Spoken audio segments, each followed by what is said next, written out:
কৃষ্ণ অষ্টম অধ্যায় অক্ষৰ ব্ৰহ্মযোগ পদ শুনিতৱ মেধ মাংস যাহাৰ ভোজন এনো আৰাই কখি কৃষ্ণে তাৰ পিলাচন মাৰিবে আখিলা তথাপিতো দিলা গতি হেনয় কৃষ্ণৰ পদে নচাৰু কমতি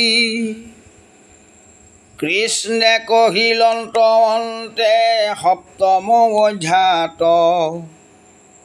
ব্ৰহ্মকৰ্ম আদি যে পদাৰ্থ গোটাহাত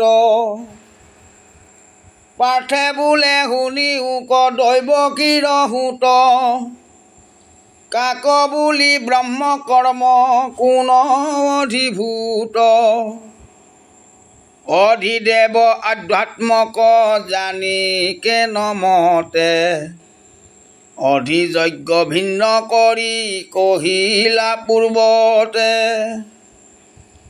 কৃষ্ণে বোলে পাৰ্থ কিনো বুজিলা মৰ্ম যি গোট অক্ষৰ নিশ্চে সি গোট ব্ৰহ্ম সবাকো ব্যাপীয়া যিটো আছে নিৰন্তৰ জাতো নচলয় এতে বোলয় অক্ষৰ কৃষ্ণে বোলে অক্ষৰ যে ব্ৰহ্ম বুলি কৰি বোলে সবাক ব্যাপীয়া আছে এতে নচলে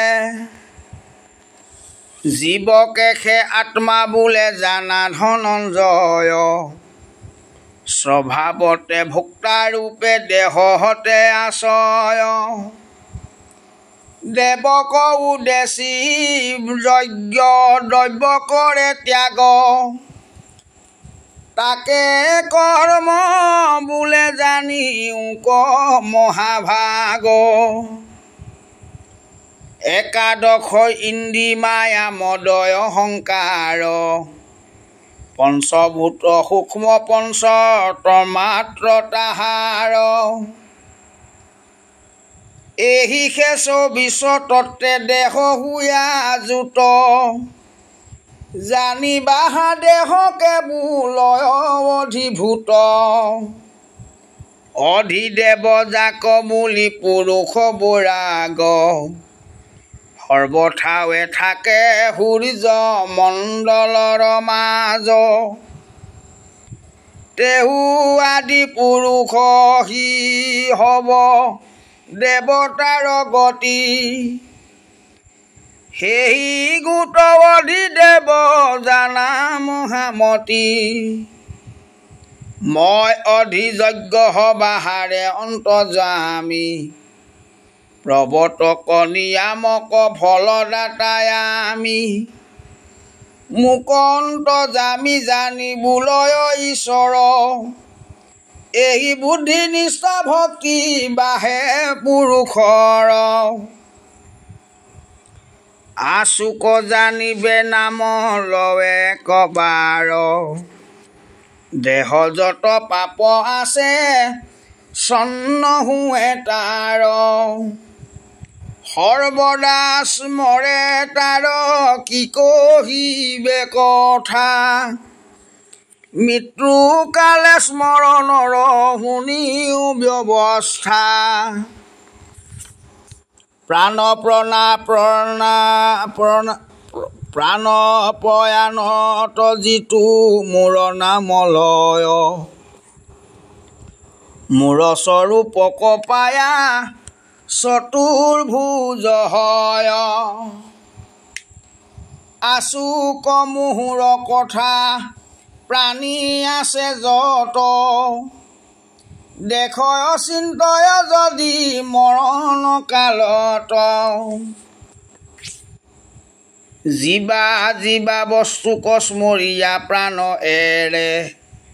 মৰিয়া জন্ম কলভি তাৰ ৰূপ ধৰে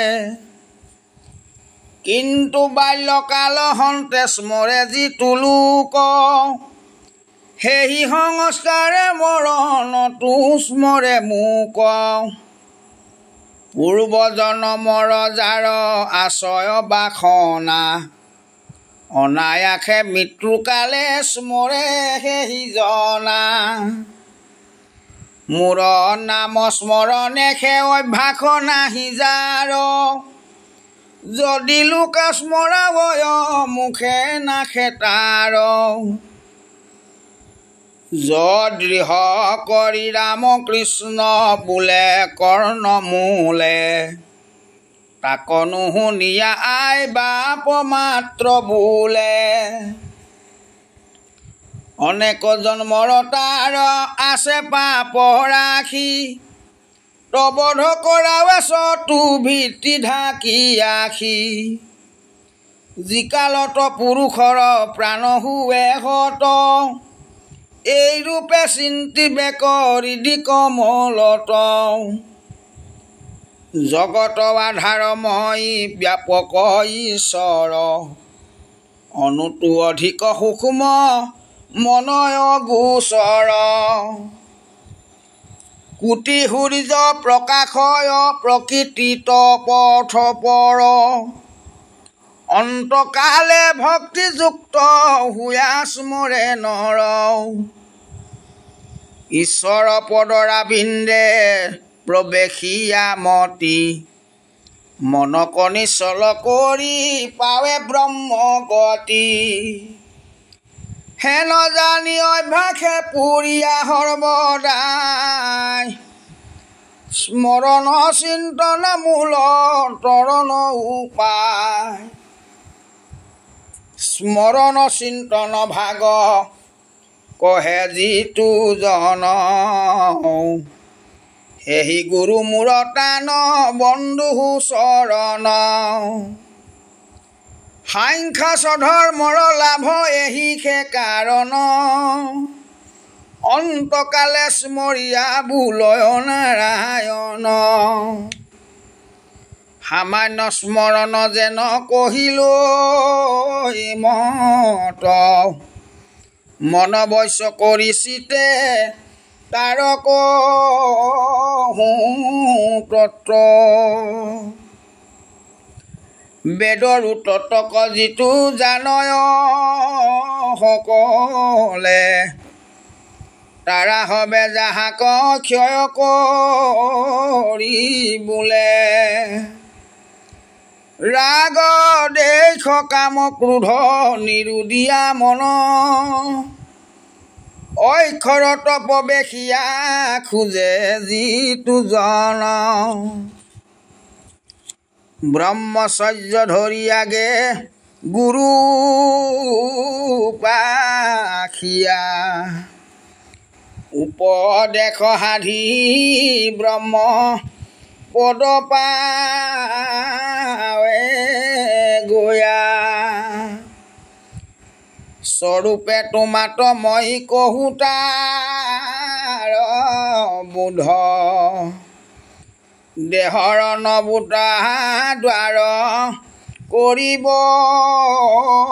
নিৰোধ হৃদিত মন কণীয়া ৰাখিব নিচলে ধ্ৰুৱৰ মধ্যত প্ৰাণ থৈব যোগ বলে আধাৰৰ হন্তে যে প্ৰবন ঘণ্টা নাদে উচ্চাৰিয়া স্মৰণ কৰিব প্ৰাণ যাইতে ব্ৰহ্মৰ প্ৰতিমা নিশ্চে জানিবা প্ৰণৱে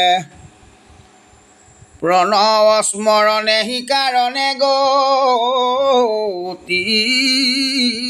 পাৱে ভকতে সাকাৰ ৰূপ চিন্তি নাম স্মৰে জ্ঞানী নিবিকাৰ ব্ৰহ্ম সমাধি কৰে কৃষ্ণে বোলে দেখা নানা পন্থে গতি পাই সুলভ আনন্দ কিন্তু ভক্তি বিনা নাই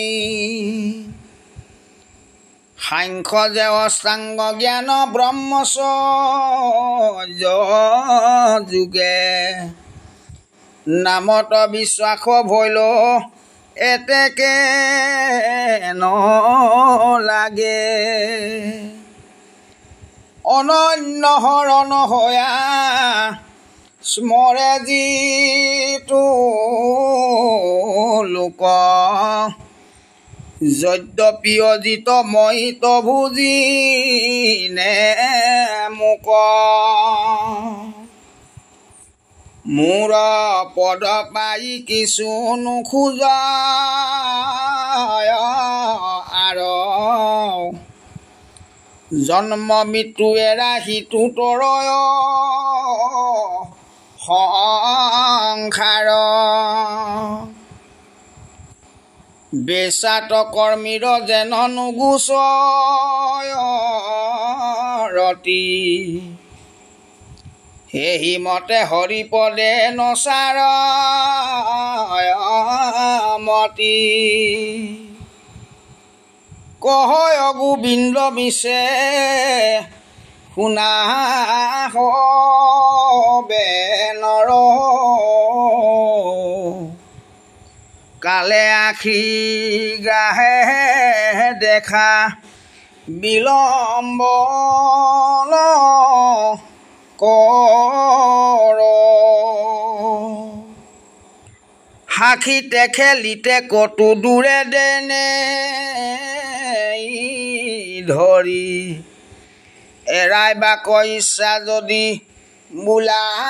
হৰি